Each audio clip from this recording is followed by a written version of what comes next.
actually. It's in the skin, it's not below the skin. You can see it there, and if you run your finger over it, you can feel a nice pea sitting out almost in the skin. So that's ideal. That's what we're after. And then there you go, built for digging. Look at those shovel hands.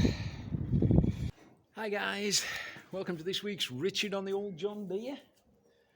I haven't been doing so much filming this week. I've been kind of kept occupied calving cows. We've had quite a few calved this week. So, a couple in here. Oh, some in the back as well.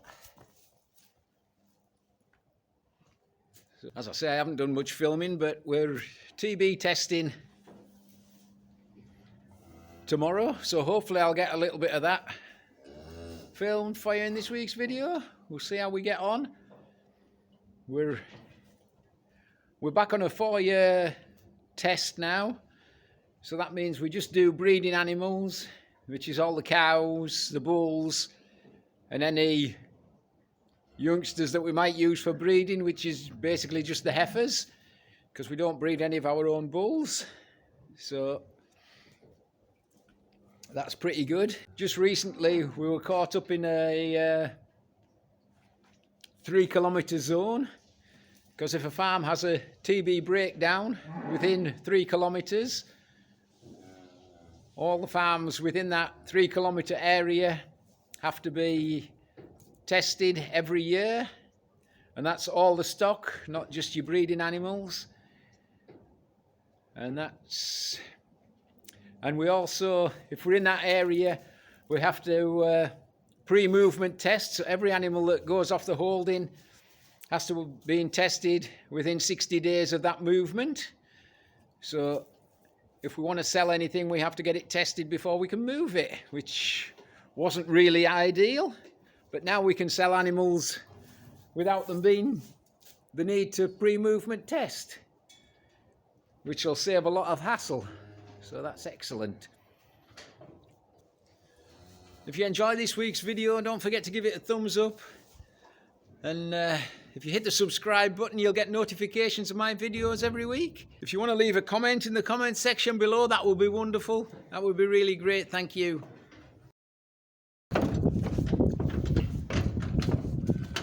This is Sam from K&G Vets. He's here to do the TB test. Gets his clippers there, and he clips 2 patches, 2 areas. He clips the hair off, and then he'll measure the skin thickness with his little gauge. And here comes Richard. It'll write it down on the sheet how thick the skin was.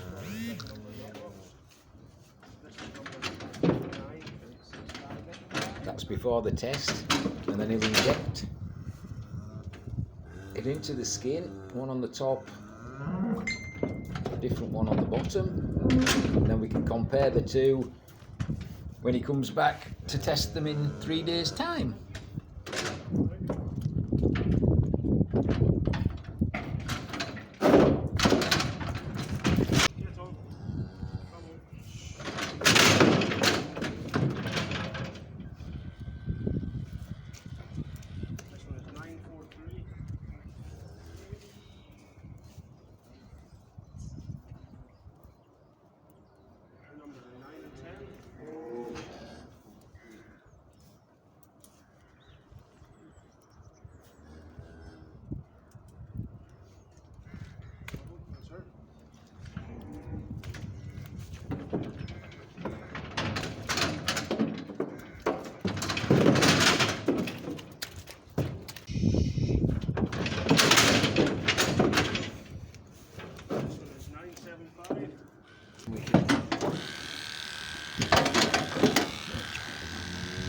It's going to be awkward.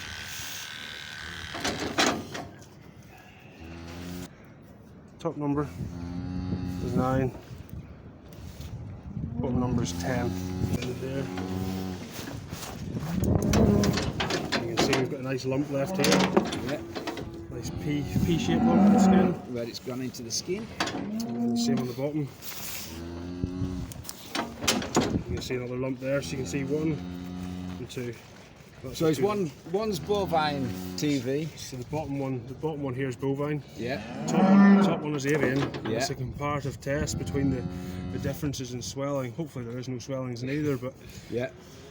Yeah. So we compare how the animal's immune system reacts to the avian compared to how it reacts to the bovine tuberculin, and we then can take a measure of that. Yeah. Off the background, you can decide whether the TV or not. Good.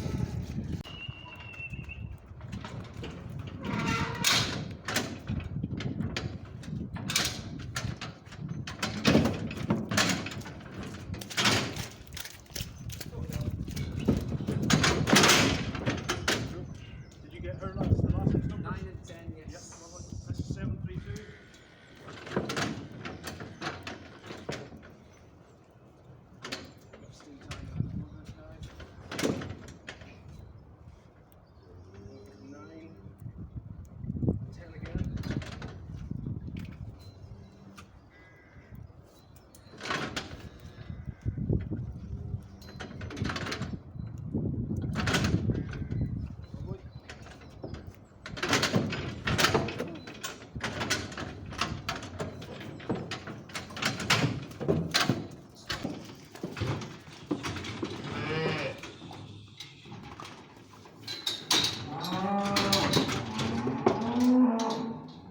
Or the nice intradermal blebs of the tuberculin. So it's in the skin, it's not below the skin. You can see it there, and if you run your finger over it, you can feel a nice pea sitting out almost in the skin. So that's ideal. That's what we're after. And then Hopefully by Thursday they'll have all disappeared.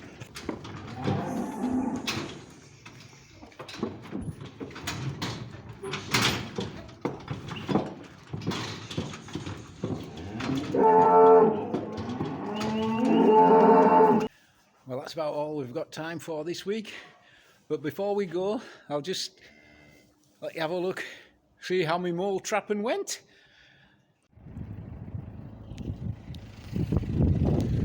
Oh, it's a bit different today to when I set this trap. It appears to be sprung. The difference a couple of days can make from beautiful sunshine to snow blowing in the wind. Let's see what we've... Oh, there we go, look. There's the little fella.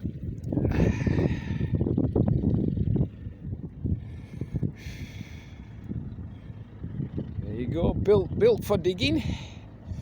Look at those shovel hands. There you go. I'll just reset it just in case there is another one.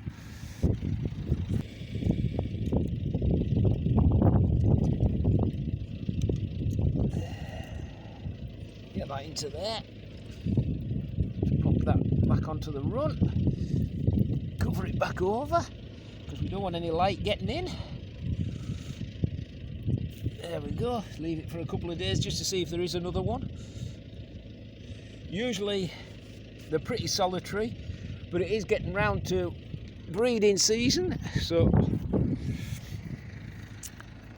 we might have another one roundabout. These are all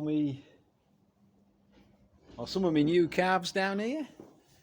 The cows are round that side with a little creep gate so the calves can get in the shed. A nice shed to lie in here, so that's nice. So hope you found this week's video interesting, and if you have, don't forget to give it a thumbs up and hit that subscribe button if you want to see some more. Sorry this week's video was a little bit shorter than usual, but as I say, I haven't had a lot of time for recording or editing videos, but hope you've still found it interesting.